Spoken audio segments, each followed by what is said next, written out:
Okay, here we are. Day 3, Chapter 3, Love and Lovecraft. Welcome back. I woke early and dressed quickly, descended to the kitchen before Beatrice had lit the fires, and I was out the door with the rising of the sun, striding towards Northwich with a basket of gifts hung over the crook of my arm, a loaf of hearty rye bread, a small wheel of sharp cheese, a bottle of Papa's own wine from the cellar, and a well-thumbed copy of the Fair and Magisterial History of Dunham County, that wondrous volume compiled by the late Mr. Bugwell so very long ago. More than food or wine, I was eager to share the book most of all. It did us no honor to ignore our new neighbor, nor did it do me any good to lie awake in bed, speculating about the stranger who'd lit a lamp and spent the entire night in the tower. In the east, the cheerful pink light tinged the clouds. The clear sky to the west promised a pleasant day. One might expect a chorus of songbirds to greet the new day, but all I heard were the raucous crows as I crossed the grass. They followed me as I turned between the lines of swaying elms and walked toward the grand house. My bravery, which had seemed ironclad upon leaving home, began to flag around the last pair of trees.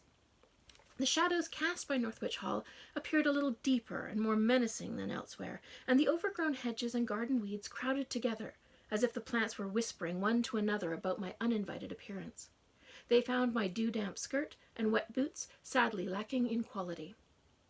The gravel drive curled around the edge of the trout pond before reaching the portcullis, and I paused at the water's edge.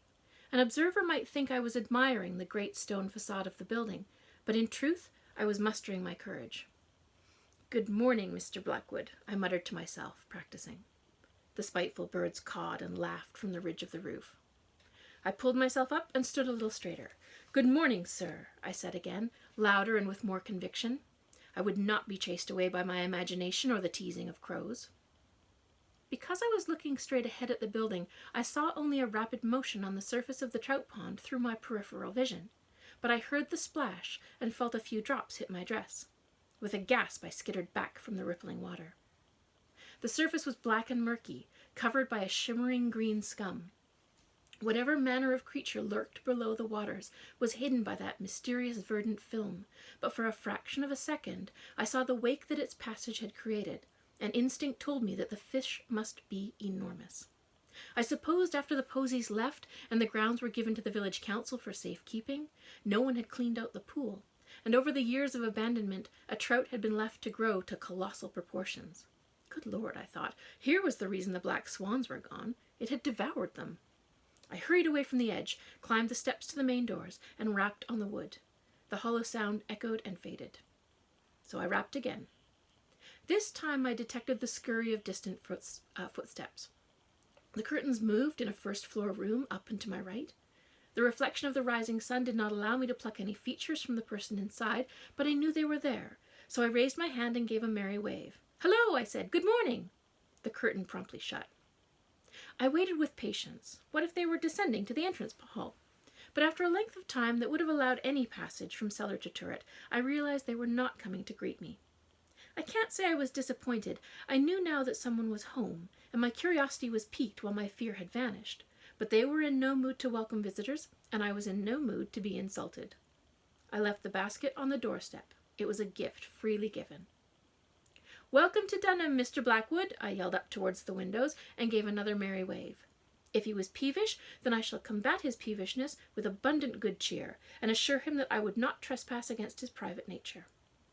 Given the cool spring morning and the pleasing temperature, I strolled around the overground gardens for a while, enjoying the hidden statuary that peeked from under brambles and ferns. A fawn here, a nymph there. From their presence one could assume Mr. Posey had been fascinated by ancient mythology.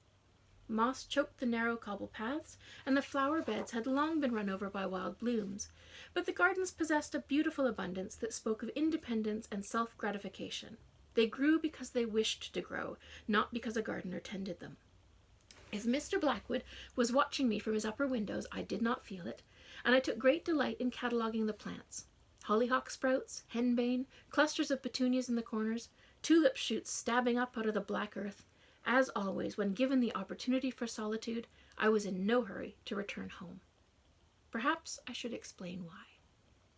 In our little cottage it was almost impossible to find any peace or tranquillity, and whenever I brushed up against another person, I was bound to feel a little wave of their innermost turmoil.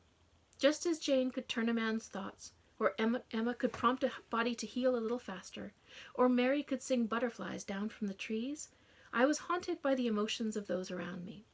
With a touch of my hand, I could read an intention as clearly as if it had been spoken aloud. I could never escape these sensations, not fully.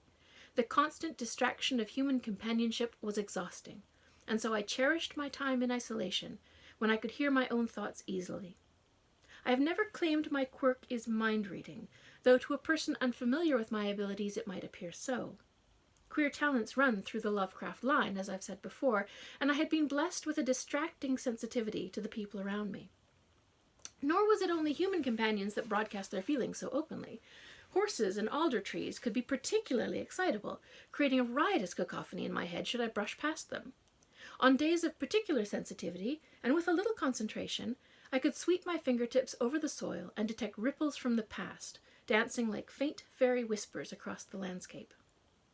Mary once asked what the voices said, but I struggled to answer.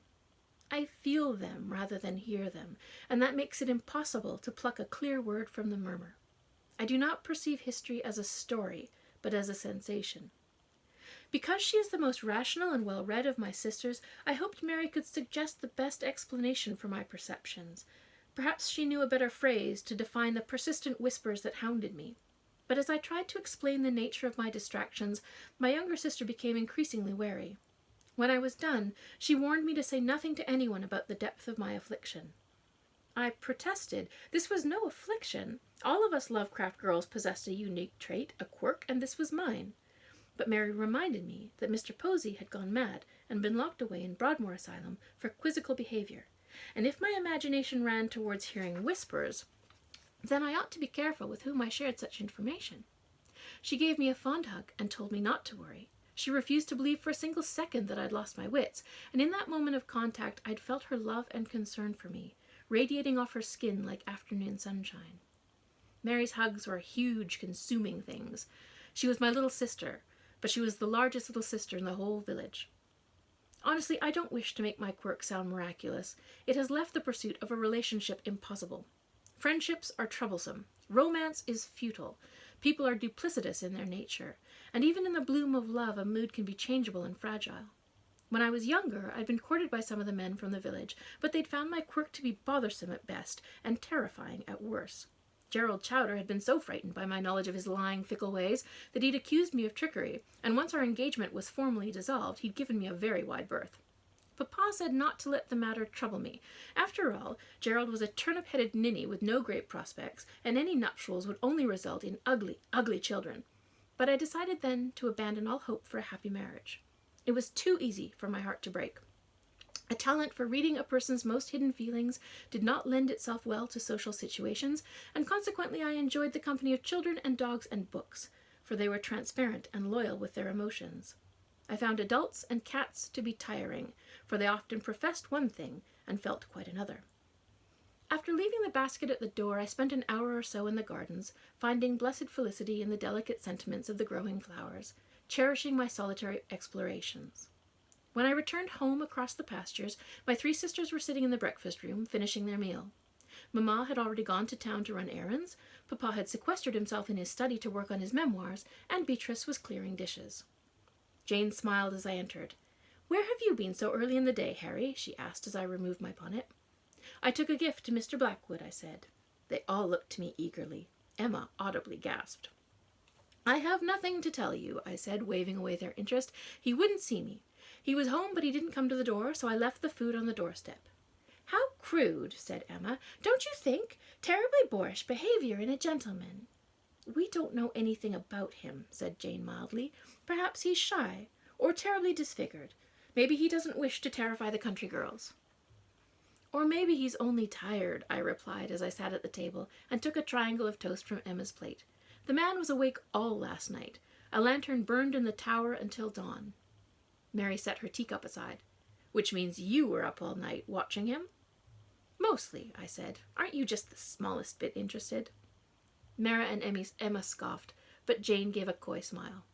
Of course, Harry, she replied. No one has seen him. Gossip is rampant, and the man spends all his hours locked up in the house. How could one not be intrigued? The brass bell at the front door rang.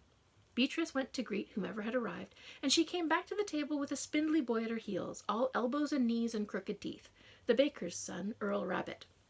His age sat squarely in the awkward years between child and man, and his gaunt face was speckled with dots and bristles, poorly shaved. He held his cap to his chest and seemed unsure what to say to the gaggle of women watching him from around the breakfast table. Look what the hedgehog dropped on the doorstep, Beatrice teased. Go on, lad, don't stand there like a lump. Deliver your envelope and I'll find you a coin for your trouble. Good morning, Earl, said Jane. Morning, miss, he stammered, his cheeks turning crimson. Isn't this a fair distance out of town for you to come? Said Emma, and she was not so distractingly pretty as Jane, so he turned to her with a sense of relief. I don't mind doing the deliveries for Mrs. Runkle, he replied. She got her hands full with Marvin today. And he stood a little straighter to show he was more mature than his friend, even though they were the same age. He shook his head sadly, ruefully. I just don't know what's gotten into the boy. But under his feigned concern, his expression was smug and self-satisfied. There had always been a current of competition between the two, and if Earl had been given a chore and payment meant for Mrs. Runkle's nephew, then I imagined he felt quite proud of himself. Jane tipped her chin towards his hand. What have you got there? The crimson patches on his cheeks returned. Oh, yes, for you, miss, he said. It's a letter. Jane took it as Beatrice gave the baker's boy his pay. Thank you, Earl, said my sister, opening the envelope as the housemaid scooted him away, and once he was gone, Jane gave a little laugh of surprise. She began to read. Dear Miss Jane, I hope this invitation finds you in fine health and vigor. It was our great honor to make your acquaintance yesterday afternoon, and I am of the belief that your spirited conversation and generous hospitality has so far been the high point of our visit to Dunham County. George and I wish to invite you and your elder sister Harriet for luncheon this afternoon at the house of our uncle. Sandwiches and tea to be served promptly at 1 p.m. We eagerly anticipate your conversation and company. Regards, Frederick Darling. Mary groaned. You'll have a lovely time with the Darling brothers, no doubt. Long, tedious discussions of economics and accounting, punctuated with little bursts of egotistical self-aggrandizing. If she heard the sarcasm, Emma didn't respond. Instead, with genuine desire, she said, Can't I come? Why is Harry invited and not me? That's hardly fair. I'm more engaging company. Consider yourself lucky, Em, said Mary. I admit my stomach had started to sink. More of Casilda Darling's biting compliments? I shuddered at the thought. Do I have to accompany you? Take Emma in my place. No, you must come, said Jane. You were specifically invited. What if one of the Darlings has his designs on you? How disappointed he'd be if Emma was to take your seat at the table. She regarded the letter like one would examine a used tissue. They haven't left us much time to make other arrangements. I'm sure that was done on purpose, said Mary with disapproval. Crafty Casilda and her schemes, I replied. That woman will do whatever she must to entrap you, Jane. I wouldn't be surprised if there's a leg hold hidden under the mat on their doorstep. Jane laughed at that. Well, then you must come, Harry. I'll need your help to pry it open. Beg your pardon at my intrusion, miss, but your mother might have had something to do with this, Beatrice replied as she gathered up the used plates. I heard her tell Mrs. Darling that you had no plans for the week, and would be eager for a diversion, and would never refuse an invitation to lunch. Pah, said Jane, meddlesome hags. That is our mother you're talking about, Emma said. Does the title not fit? We all gave little shrugs and nods of agreement, Beatrice included. Fine, we'll go, and we'll have a lovely time, I said with determination, and we shall see which Darling fits you best, Jane. Perhaps, if you're lucky, you can use your quirk to bend him into a decent human being. And that's chapter 3. So I will read chapter 4 tomorrow. See you then. Bye.